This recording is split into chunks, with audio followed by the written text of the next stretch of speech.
Hi ವೀಕ್ಷಕರೇ, ನೋಡಿ, ಗೃಹಲಕ್ಷ್ಮಿ ಯೋಜನೆಯ ಪ್ರತಿಯೊಂದು ಫಲಾನುಭವಿಗಳಿಗೆ ಕೊನೆಗೂ ಸರ್ಕಾರದಿಂದ 3 ತಿಂಗಳ 6,000 ಹಣನ ಜಮಾ ಮಾಡ್ತಾ ಇದ್ದಾರೆ.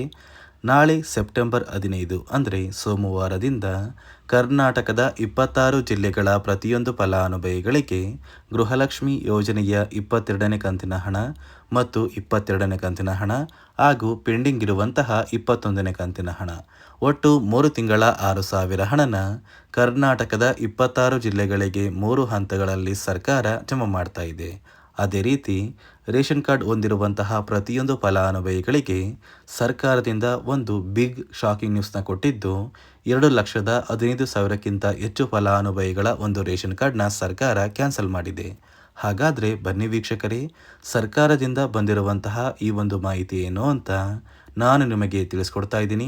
ಅದಕ್ಕಿಂತ ಮೊದಲು ನೀವೇನಾದ್ರೂ ಇನ್ನೂ ಕೂಡ ನನ್ನ ಚಾನಲ್ನ ಸಬ್ಸ್ಕ್ರೈಬ್ ಆಗಿಲ್ಲ ಅಂದರೆ ದಯವಿಟ್ಟು ಪ್ರತಿಯೊಬ್ಬರು ಚಾನಲ್ನ ಸಬ್ಸ್ಕ್ರೈಬ್ ಮಾಡ್ಕೊಳ್ಳಿ, ಹಾಗೆ ವಿಡಿಯೋಗೆ ಒಂದು ಲೈಕ್ನ ಕೊಡಿ. ಹೌದು ವೀಕ್ಷಕರೇ, ಗೃಹಲಕ್ಷ್ಮಿ ಯೋಜನೆಯ ಪ್ರತಿಯೊಂದು ಫಲಾನುಭವಿಗಳಿಗೆ ಕೊನೆಗೂ ಸರ್ಕಾರದಿಂದ ಭರ್ಜರಿ ಗುಡ್ಡಿಸ್ನ ಕೊಟ್ಟಿದ್ದಾರೆ. ನೋಡಿ, ಗೃಹಲಕ್ಷ್ಮಿ ಯೋಜನೆಯ 3 ತಿಂಗಳ 6,000 ಹಣನ ಈಗಾಗಲೇ ಫಲಾನುಭವಿಗಳ ಬ್ಯಾಂಕ್ ಖಾತೆಗೆ ಸರ್ಕಾರ ಜಮಾ ಮಾಡಿದ್ದು, ಸೆಪ್ಟೆಂಬರ್ 15 ಸೋಮವಾರದಿಂದ 3 ತಿಂಗಳ ಗೃಹಲಕ್ಷ್ಮಿ ಯೋಜನೆಯ ಒಟ್ಟು 6,000 ಹಣನ ಸರ್ಕಾರ ಜಮಾ ಮಾಡ್ತಾ ಇದೆ. ಈಗಾಗಲೇ 21ನೇ ಕಂತಿನ ಹಣನ ಕೆಲವೊಂದು ಫಲಾನುಭವಿಗಳು ನಿಮ್ಮ ಬ್ಯಾಂಕ್ ಖಾತೆಗೆ ಪಡ್ಕೊಂಡಿದ್ದು, 22ನೇ ಕಂತಿನ ಹಣ ಮತ್ತು 23ನೇ ಕಂತಿನ ಹಣನ ಸರ್ಕಾರ ಜಮಾ ಮಾಡ್ತಾ ಇದೆ. ಒಂದು ವೇಳೆ 21ನೇ ಕಂತಿನ ಹಣ ಇನ್ನೂ ಸಹ ಬಾಕಿ ಇದ್ದರೆ ಒಟ್ಟು 3 ತಿಂಗಳ 6,000 ಹಣನ ನಿಮ್ಮ ಬ್ಯಾಂಕ್ ಖಾತೆಗೆ ಸರ್ಕಾರ ಜಮಾ ಮಾಡುತ್ತೆ. ಅದೇ ರೀತಿ ಸುಮಾರು 2 ಲಕ್ಷಕ್ಕಿಂತ ಅಧಿಕ ಫಲಾನುಭವಿಗಳ ಒಂದು ರೇಷನ್ ಕಾರ್ಡ್ನ ಸರ್ಕಾರ ಕ್ಯಾನ್ಸಲ್ ಮಾಡಿದೆ. ಇಲ್ಲಿ ಯಾವ ಕಾರಣಕ್ಕೆ ಸರ್ಕಾರ ಕ್ಯಾನ್ಸಲ್ ಮಾಡಿದೆ ಅಂತ ನೀವು ಕೇಳಬಹುದು. ನೋಡಿ ವೀಕ್ಷಕರೇ, ಈ ಬಾರಿ ಹಣಕಾಸು ಇಲಾಖೆ 5 ಹೊಸ ನಿಯಮಗಳನ್ನ ಜಾರಿಗೆ ತಂದಿದೆ.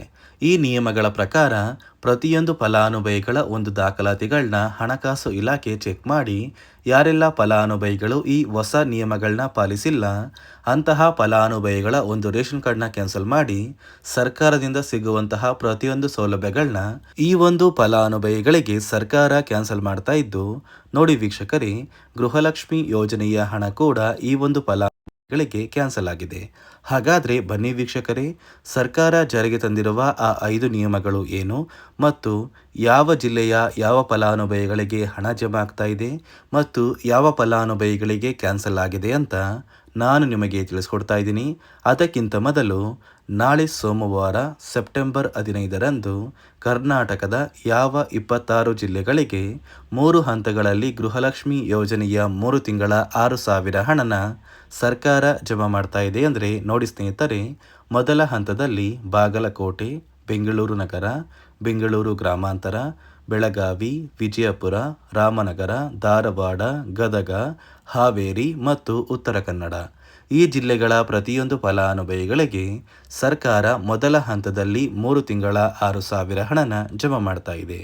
ಅದೇ ರೀತಿ ಎರಡನೆಯ ಹಂತದಲ್ಲಿ ಬಳ್ಳಾರಿ, ಬೀದರ್, ಕಲಬುರಗಿ, ಕೊಪ್ಪಳ, ರಾಯಚೂರು, ಯಾದಗಿರಿ, ವಿಜಯನಗರ, ತುಮಕೂರು, ಶಿವಮೊಗ್ಗ ಮತ್ತು ಕೋಲಾರ ಈ ಜಿಲ್ಲೆಗಳ ಪ್ರತಿಯೊಂದು ಫಲಾನುಭವಿಗಳಿಗೆ ಎರಡನೆಯ ಹಂತದಲ್ಲಿ 3 ತಿಂಗಳ 6,000 ಹಣ ಜಮಾ ಆಗ್ತಾ ಇದ್ದು, ಮೂರನೆಯ ಹಂತದಲ್ಲಿ ಚಾಮರಾಜನಗರ, ಚಿಕ್ಕಮಗಳೂರು, ದಕ್ಷಿಣ ಕನ್ನಡ, ಹಾಸನ, ಕೊಡಗು, ಮಂಡ್ಯ, ಮೈಸೂರು, ಉಡುಪಿ, ದಾವಣಗೆರೆ, ಚಿತ್ರದುರ್ಗ ಮತ್ತು ಚಿಕ್ಕಬಳ್ಳಾಪುರ ಈ ಜಿಲ್ಲೆಗಳ ಪ್ರತಿಯೊಂದು ಫಲಾನುಭವಿಗಳಿಗೆ ಮೂರನೆಯ ಹಂತದಲ್ಲಿ ಸರ್ಕಾರ ಈ 3 ತಿಂಗಳ 6,000 ಹಣನ ಜಮಾ ಮಾಡ್ತಾ ಇದ್ದು, ನೋಡಿ ವೀಕ್ಷಕರೇ, ಪ್ರತಿ ತಿಂಗಳು 15ನೇ ತಾರೀಕಿಂದ 20ನೇ ತಾರೀಕಷ್ಟರಲ್ಲಿ ಗೃಹಲಕ್ಷ್ಮಿ ಯೋಜನೆಯ ಎಲ್ಲ ಕಂತಿನ ಹಣ ಜಮಾ ಆಗ್ತಾ ಇದ್ದು, ಈ ಸೆಪ್ಟೆಂಬರ್ ತಿಂಗಳಲ್ಲೂ ಕೂಡ ಈ 15ರಿಂದ ಮತ್ತು 20ನೇ ತಾರೀಕಷ್ಟರಲ್ಲಿ ಪ್ರತಿಯೊಂದು ಫಲಾನುಭವಿಗಳ ಬ್ಯಾಂಕ್ ಖಾತೆಗೆ ಈ 3 ತಿಂಗಳ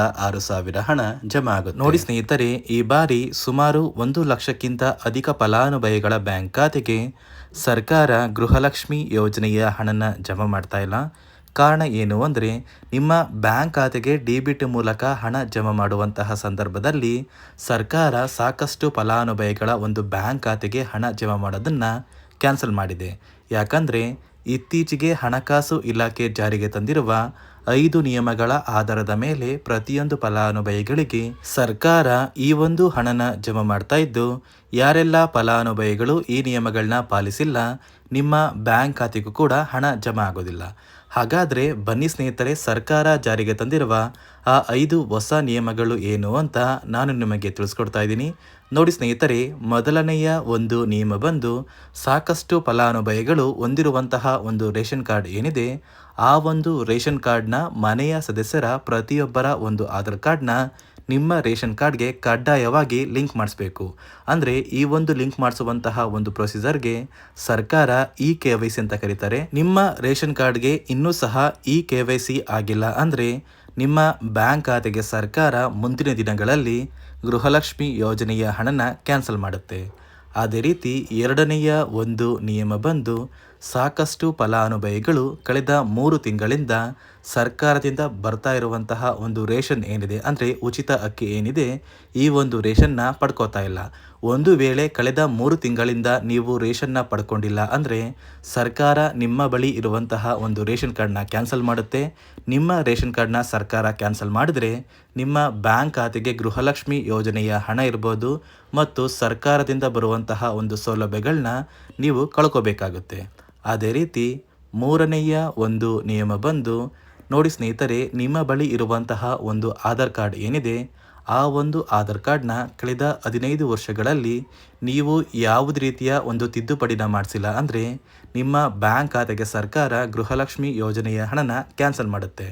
ಯಾಕಂದರೆ ಸರ್ಕಾರದಿಂದ ಬಂದಿರುವಂತಹ ಒಂದು ಆದೇಶದ ಪ್ರಕಾರ ಪ್ರತಿಯೊಂದು ಫಲಾನುಭವಿಗಳು ಕಳೆದ 15 ವರ್ಷಗಳಲ್ಲಿ ಯಾವುದೇ ರೀತಿಯ ಒಂದು ತಿದ್ದುಪಡಿನ ನಿಮ್ಮ ಆಧಾರ್ ಕಾರ್ಡ್ಗೆ ನೀವು ಮಾಡಿಸಿಲ್ಲ ಅಂದರೆ ಕಡ್ಡಾಯವಾಗಿ ಆದಷ್ಟು ಬೇಗ ನಿಮ್ಮ ಆಧಾರ್ ಕಾರ್ಡ್ಗೆ ತಿದ್ದುಪಡಿನ ಮಾಡಿಸಿ.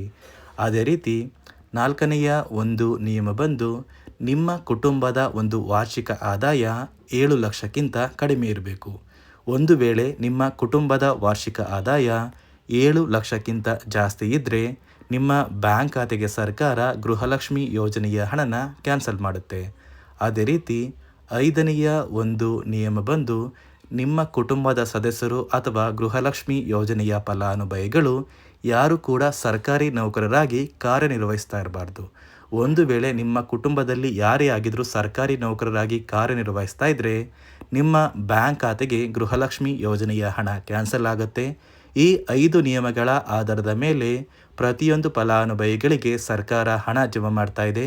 ಒಂದು ವೇಳೆ ನೀವು ಈ 5 ನಿಯಮಗಳನ್ನ ಪಾಲಿಸಿಲ್ಲ ಅಂದರೆ ನೀವು ಕೂಡ ಗೃಹಲಕ್ಷ್ಮಿ ಯೋಜನೆಯ ಹಣದಿಂದ ವಂಚಿತರಾಗಬೇಕಾಗುತ್ತೆ. ನೋಡಿ ವೀಕ್ಷಕರೇ, ನಾಳೆ ಸೋಮವಾರ ಸೆಪ್ಟೆಂಬರ್ 15ರಿಂದ ಸರ್ಕಾರ ಕೊನೆಗೂ 3 ತಿಂಗಳ 6,000 ಹಣನ ಜಮಾ ಮಾಡ್ತಾ ಇದೆ. ಪ್ರತಿಯೊಂದು ಫಲಾನುಭವಿಗಳ ಬ್ಯಾಂಕ್ ಖಾತೆಗೆ ಕೆಲವೇ ದಿನಗಳಲ್ಲಿ ಈ ಒಂದು ಹಣ ಜಮಾ ಆಗಲಿದೆ ಅಂತ ಹೇಳ್ತಾ, ಇದಿಷ್ಟು ಸರ್ಕಾರದಿಂದ ಬಂದಿರುವಂತಹ ಒಂದು ಮಾಹಿತಿಯಾಗಿದೆ. ನಾನು ಕೊಟ್ಟಿರುವಂತಹ ಮಾಹಿತಿ ನಿಮಗೆ ಇಷ್ಟ ಆಗಿದ್ದಲ್ಲಿ ದಯವಿಟ್ಟು ಪ್ರತಿಯೊಬ್ಬರು ನನ್ನ ಚಾನಲ್ನ ಸಬ್ಸ್ಕ್ರೈಬ್ ಮಾಡ್ಕೊಳ್ಳಿ, ಹಾಗೆ ವಿಡಿಯೋಗೆ ಒಂದು ಲೈಕ್ನ ಕೊಡಿ.